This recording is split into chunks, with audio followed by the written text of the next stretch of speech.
Welcome in on a Wednesday. Band is back together. Kenny has use of his nasal cavity. That's exciting. David is in a free T-shirt. So, yeah, we're all put back together. Let's party. David, that's a freebie, isn't it?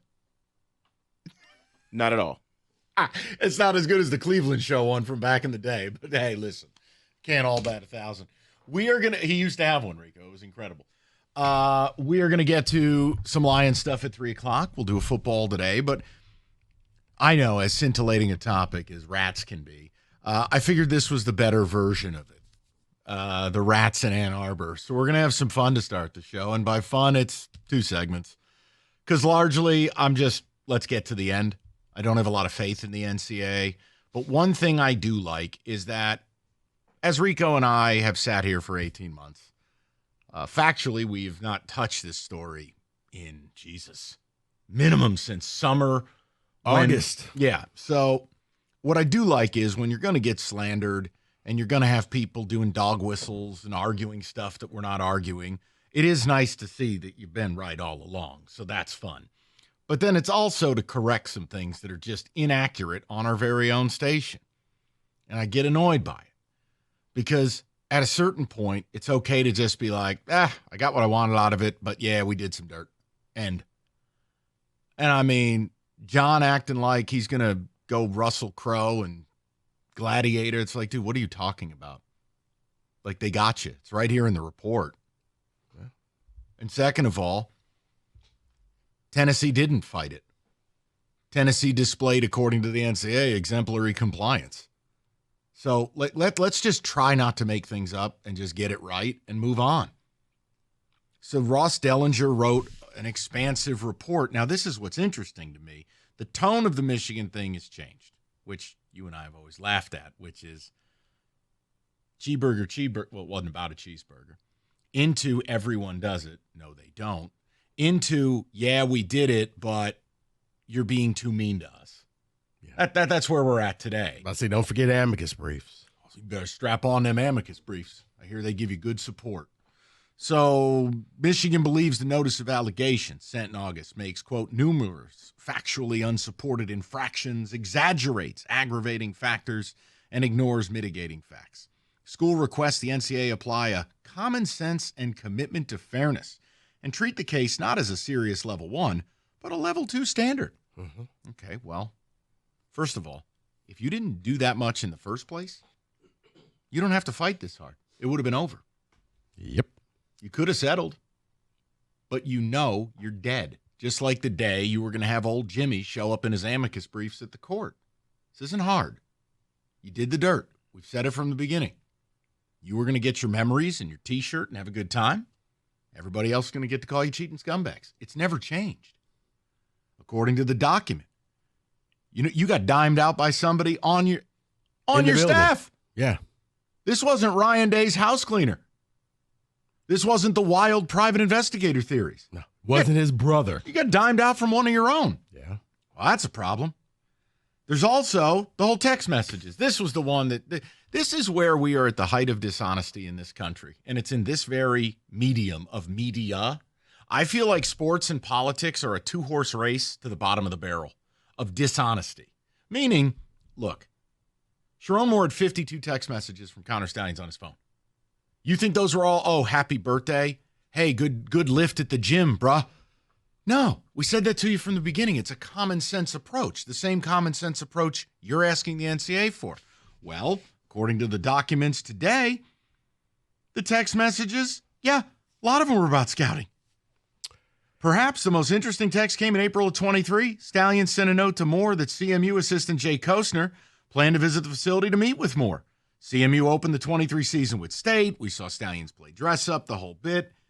CMU fired Costner last fall as the NCAA investigated the matter of Stallions' appearance on the sideline.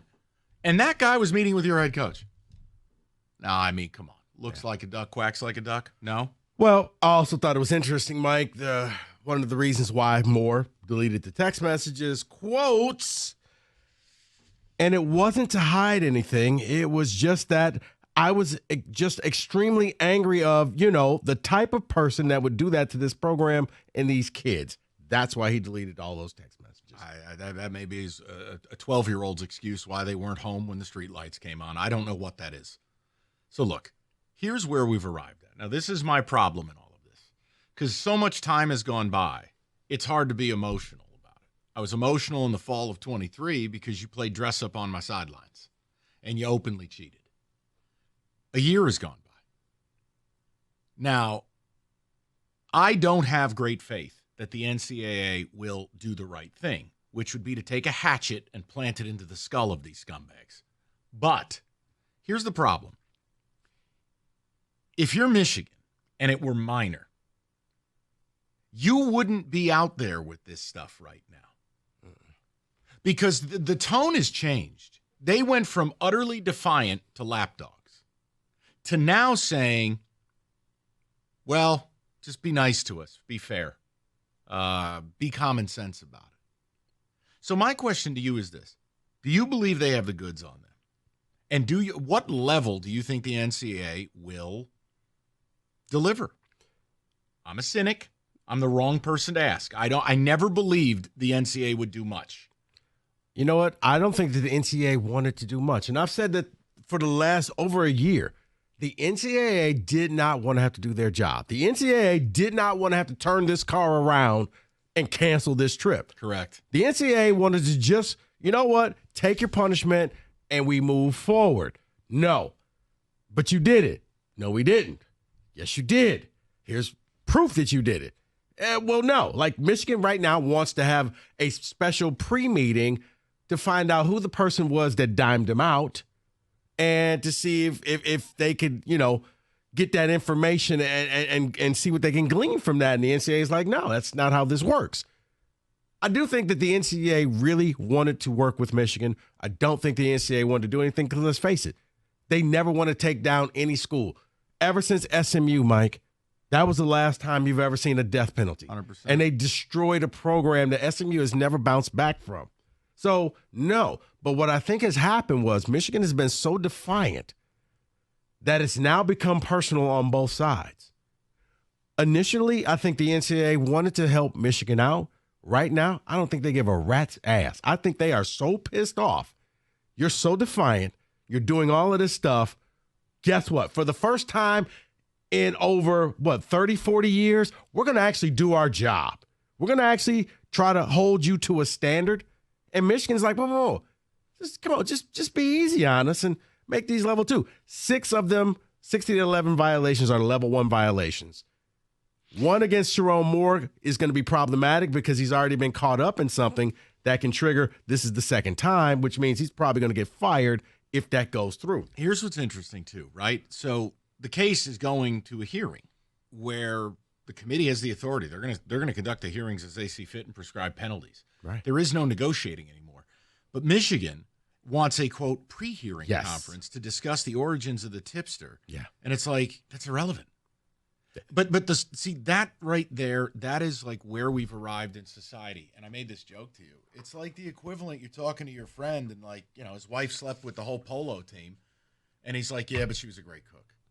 Well, no, hold on. Those are two different things now. She blew up your family. Yeah, but the meatloaf. And you're like, wait a minute. Keep the main thing here. It is irrelevant to this. Yeah. You do not get to know who the tipster is. Right. You don't get to know who the whistleblower is. That's not how this works. What the hell are we doing? Right, because then you wonder, okay, what happens if you find out the name of this person? Like, do you have to put this person in some type of a protection program? Because if I was the guy or woman who leaked this information and my name got out there, man, I'm moving. I don't want anything to deal with that because, Michigan's going to probably come hard after that person. It wasn't Ryan Day's brother. And yes, if Michigan would have cooperated a long time ago, we're not talking about this, and we've moved on. Talking to David about this earlier today. Would have moved on. You would have won your title. Some people would have questioned it, and they're always going to question it. But you know what? We've now moved on. The reason why nothing happened during the Ohio State game was because, for those who weren't following, the Connor Stallion documentary came out, and the NCAA is like, well, you know what? We got to go back and change some things. And because they changed some things, it gave Michigan an additional 90 days to refute what the new changes were. So that's why you didn't get any information around the Ohio State week. Right. That was why.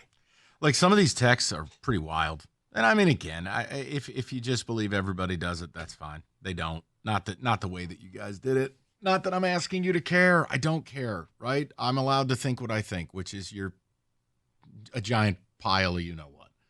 You get your T-shirt. I get to laugh in your face when you try the moral high ground, and we just move on with life. It's really what it is.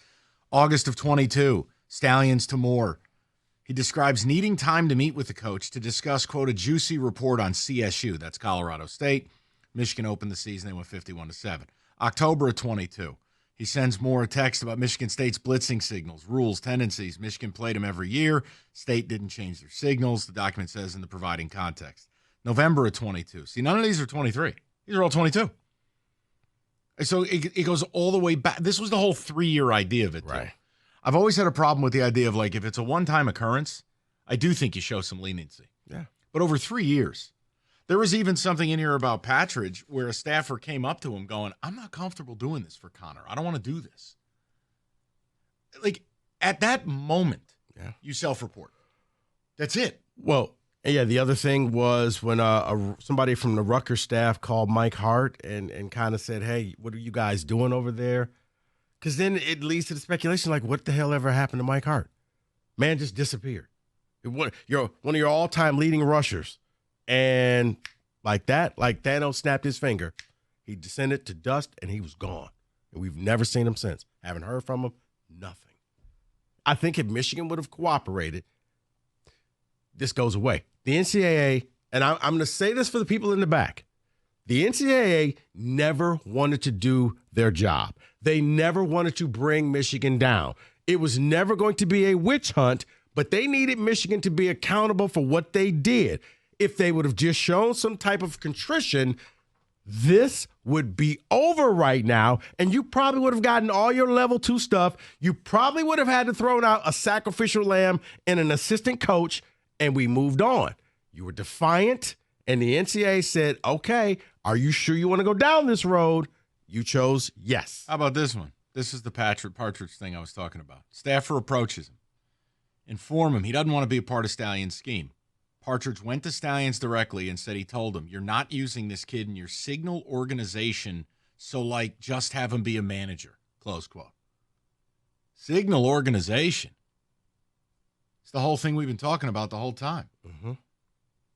Not some, hey, look, Connor Stallions may be a weirdo, but come on, man, you're not doing this on your own. It's not possible. It's just not plausible, really. No, and it's on camera of him doing the signals and everybody repeating the signals that he does. So, yes, this was organized. Look, David, I want to talk to you momentarily, and then we're going to move on with our day. I am too cynical to believe the NCAA is actually going to do the right stuff. Hope I'm wrong, but I don't live in a world of hope. I just try to live in a world of, like, this is the way it is. I don't believe Michigan will get hammered to where anyone's going to be, well, anyone unless you're in Ann Arbor is going to be happy. But I want to know what you think. You're the Michigan fan. Do you believe they got you? Because we're finally starting to corroborate some of the things we've talked about on the show, and it's all coming true. So it's just an idea of, all right, what now? I want to hear from you next. I can't hear from Kenny because he's a Georgia fan, and he just loves tap dancing on the Big Ten. He's very upset.